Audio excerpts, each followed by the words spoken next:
Connosco em estúdio já está o Arménio Maximino, presidente do Sindicato dos Trabalhadores dos Registros e também do Notariado. Muito bom dia. Obrigada por estar connosco. Queremos perceber, no fundo, quais é que são as motivações para esta paralisação e se o sindicato prevê ou não uma elevada adesão à greve. Bom, esta greve era desnecessária. Recuando atrás, nós estamos muito tranquilos com o nosso pré-aviso e com os motivos que nos levaram a fazer esta greve. Estas 11 medidas, aliás, constam de um documento, que se puderem passar, agradecia, de um documento que é o projeto de resolução que o Partido Social Democrata apresentou em 20 de janeiro de 2023 na Assembleia da República. Portanto, naquela data, o PSD defendia que tudo o que está no nosso pré-aviso fosse implementado e, inclusive, considerava estas medidas urgentes. Um ano depois chegou ao governo, decorreram, entretanto, 2 anos e não implementou uma única medida. Portanto, resumidamente, nós estamos com esta greve a querer fazer que o PSD 2026 faça o que o PSD 2023 defendia. E, portanto, então, quais é que são os pontos principais? Primeiro, o recrutamento-choque do número de efetivos estão em falta. Faltam 270 conservadores de registros e 2.731 oficiais de registros. Isso significa, respectivamente, 38% e 55% do efetivo que é necessário para o cumprimento da missão. A esmagadora maioria das conservatórias está a trabalhar com o mapa pessoal reduzido a menos de metade e, portanto, isto tem um impacto direto negativo na celeridade com que prestamos os serviços. Nós temos atrasos que vão dos 3 aos 9 meses nas diversas tipologias registais, registro predial, comercial, automóvel, civil, e temos na nacionalidade esperas de 3 a 4 anos. Isto para além dos recursos humanos, há, por exemplo, problemas na questão dos recursos informáticos ou o material que está disponível para os profissionais? Também temos problemas ao nível dos meios, mas isso está a ser resolvido e está a ser implementados novos programas informáticos, estão a ser renovados os equipamentos, ainda que não sejam totalmente eficientes, mas isso está a ser feito. Mas esta questão dos recursos humanos acrescem 30 aposentações em média por mês, 30 pessoas que saem e que não são substituídas. O que acontece é que, efetivamente, este mês estamos com menos 30 pessoas que o mês passado e no próximo mês vamos ter menos 30 pessoas que este mês.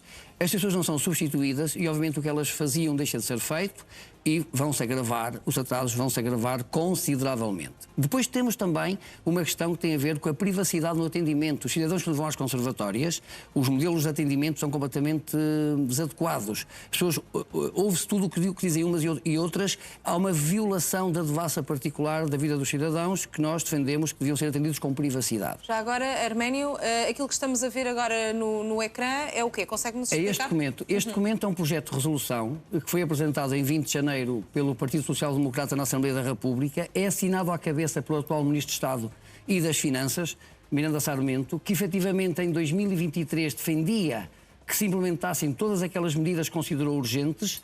Obviamente nós estávamos à espera que o PSD seguisse este guião ao longo da legislatura e se o tivesse feito nós não estaríamos de greve e não haveriam os constrangimentos que atualmente hoje se encontram no setor.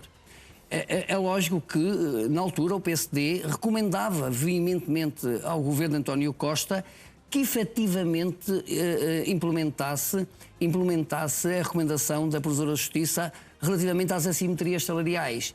A verdade é que, no governo, o Partido Social Democrata não quis saber, rasgou por completo essa recomendação e a proposta que efetuou e que vai implementar vai agravar as assimetrias, vai criar novas assimetrias e não resolver um problema que é estrutural no setor.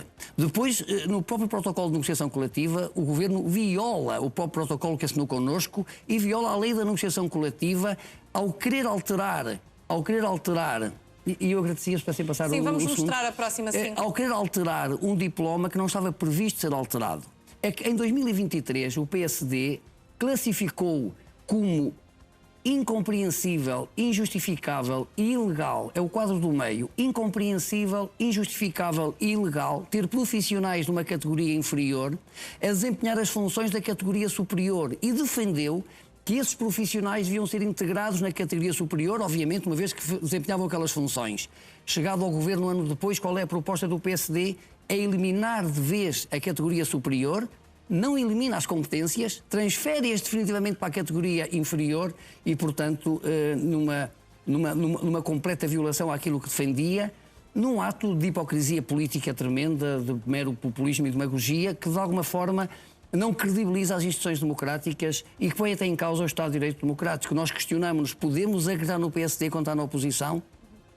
Arménio Maximino, entretanto, deixou-nos também aqui uma imagem de uma síntese dos dados. O que é que isto nos diz relativamente às saídas por ano? Isto tem a ver com a evolução dos recursos humanos, que desde 2023 se tem aposentado. Portanto, nós temos, efetivamente, desde 2024, desde que o PSD está no governo, saíram 43 conservadores, 635 oficiais de registros.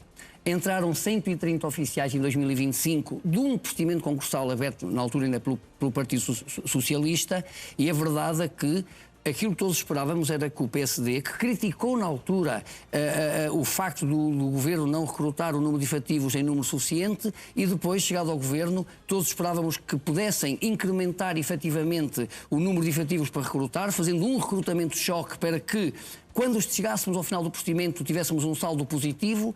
A verdade é que não o fez e nós estamos sempre em saldo negativo. Abre um procedimento, quando chegamos ao fim desse procedimento, o número de ingressos não chega sequer a metade das aposentações, sem contar com aquilo que era o déficit crónico acumulado. Arménio Maximino, muito obrigada por todas estas explicações que nos deu relativamente também à greve e às motivações. Deixe-me só dar uma última nota final. Claro que sim, muito esta greve não é contra as pessoas, esta greve é a favor das pessoas. Estamos a defender condições para lhes prestar um serviço célere e imediato, e dar a nota de que os cidadãos e as empresas pagam 600 milhões de euros por ano em taxas. Estas taxas deviam ser reinvestidas no setor para que pudesse dar resposta àquilo que é necessário, mas não. O Governo desvia uma grande parte destas taxas para financiar o funcionamento de outros organismos e, claro, deixa o setor a definhar em morte lenta, o que é lamentável. Muito obrigada por todas as explicações. Uma excelente semana. Precisamente, muito obrigado.